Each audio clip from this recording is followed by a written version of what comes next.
తల్లిదండ్రులకు, భార్యకు, అన్నదమ్ములకు, అక్కచెల్లులకు, కుటుంబ సభ్యులకు ఎంతగానో ప్రియమైన దేవుని బిడ్డలారా బాధను కలిగించే బిడ్డలు వారు ఏదో ఒక రోజున దేవుని తెలుసుకుని వారి దేవుని సన్నిధికి వచ్చాయో నేను జీవించిన జీవిత కాలంలో నా తల్లిదండ్రులు కానీ, నా తోబుట్టులు కానీ, నా రక్త సంబంధులు కానీ నా వలన ఏ విధమైనటువంటి ఆనందాన్ని ఇవ్వలేకపోయాను, ఏ విధమైన సంతోషాన్ని ఇవ్వలేకపోయాను, నేను ఏ విధముగా వారికి సహకారము చేయలేకపోయాను, పైగా వారిని నేను బాధ పెట్టేవాడిగా, వారిని నేను ఏడ్పించేవాడిగా, వారిని నేను దుఃఖ పెట్టేవాడిగా, వారికి నేను ఏ విధమైన మనశ్శాంతిని కలిగించేవాడిగా లేను, నా వల్ల వాళ్ళకి ఏ విధమైనటువంటి సహకారం లేదు. కానీ వారిని ఎంతమాలు నేను ఏం చేసేవాడిని, ఏడ్పించుకు తినేవాడిని, అంతమాలు వాడిని బాధ పెట్టేవాడిని.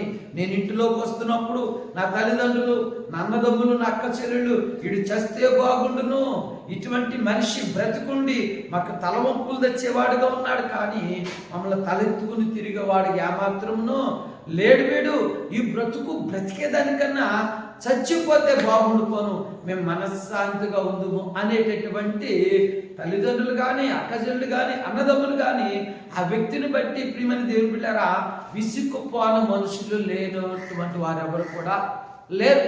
ఎందుకని అతను పెట్టినటువంటి భయంకరమైన బాధను బట్టి. ప్రియులారా అటువంటి వ్యక్తి ఏదో ఒక రోజున దేవుని వాక్యాన్ని విని దేవుని మాటకు లోబడి దేవుని చిత్తాన్ని చేయాలనేటువంటి ఆలోచన కలిగిన వ్యక్తి దేవుని మందిరంలోకి వచ్చి పశ్చాత్తాపడటం మొదలు పెడతాడు.